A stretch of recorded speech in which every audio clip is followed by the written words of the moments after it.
क्यों है ब्रह्मा जी का पूरे भारत में एक मंदिर? हिंदुओं में 3 प्रधान देव माने जाते हैं, ब्रह्मा, विष्णु और महेश। ब्रह्मा इस संसार के रचनाकार हैं, विष्णु पालनहार हैं और महेश संहारक हैं। लेकिन हमारे देश में जहाँ विष्णु और महेश के अनगिनत मंदिर है, वहीं खुद की पत्नी सावित्री के श्राप के चलते ब्रह्मा जी का पूरे भारत में एकमात्र मंदिर है, जो कि राजस्थान के प्रसिद्ध तीर्थ पुष्कर में स्थित है। आखिर क्यों दिया सावित्री ने अपने पति ब्रह्मा को ऐसा श्राप? इसका वर्णन पद्म पुराण में मिलता है।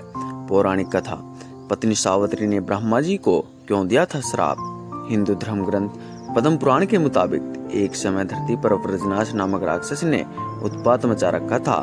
उसके बढ़ते अत्याचारों से तंग आकर ब्रह्मा जी ने उसका वध किया, लेकिन वध करते वक्त उनके हाथों से 3 जगहों पर कमल का पुष्प गिरा। इन तीनों जगहों पर 3 झीलें बनी। इसी घटना के बाद इस स्थान का नाम पुष्कर पड़ा। इस घटना के बाद ब्रह्मा ने संसार की भलाई के लिए यहाँ एक यज्ञ करने का फैसला किया। ब्रह्मा जी यज्ञ करने हेतु पुष्कर पहुँच गए, लेकिन किसी कारणवश सावित्री जी समय पर नहीं पहुँच सके। यज्ञ को पूर्ण करने के लिए उनके साथ उसकी पत्नी का होना जरूरी था, लेकिन सावित्री जी के नहीं पहुँचने की वजह से उन्होंने गुर्जर समुदाय की एक कन्या गायत्री से विवाह कर इस यज्ञ शुरू किया।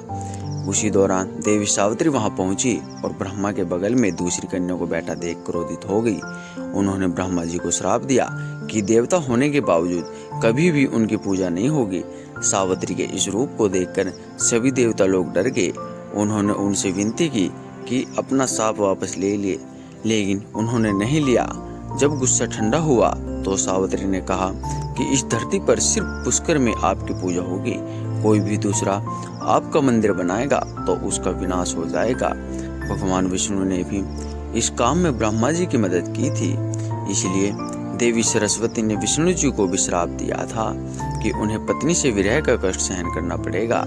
इसी कारण राम भगवान विष्णु का मानव अवतार को जन्म लेना पड़ा और 14 साल के वनवास के दौरान उन्हें पत्नी से अलग रहना पड़ा था। ब्रह्मा जी के मंदिर का निर्माण कब हुआ, वह किसने किया, इसका कोई उल्लेख नहीं है, लेकिन ऐसा कहते हैं कि आज से तकरीबन 1200 साल पहले अर्णव वंश के एक शासक को एक स्वप्न आया था कि इस जगह पर एक मंदिर है जिसके सही रख रखाव की जरूरत है। तब राजा ने इस मंदिर के पुराने ढांचे को दोबारा जीवित किया। पुष्कर में सावित्री का भी मंदिर है, लेकिन वो ब्रह्मा जी के पास न होकर ब्रह्मा जी के मंदिर के पीछे एक पहाड़ी पर स्थित है, जहाँ तक पहुँचने के लिए सैकड़ों सीढ़ियाँ चढ़नी पड़ती हैं। यही कारण है कि हर साल अक्टूबर-नवंबर के बीच पड़ने वाली कार्तिक पूर्णिमा के अवसर पर पुष्कर मेला लगता है। मेला के दौरान ब्रह्मा जी के मंदिर में हजारों की संख्या में भक्त पहुँचते हैं। इन दिनों में भगवान ब्रह्मा की पूजा करने से विशेष लाभ प्राप्त होता है।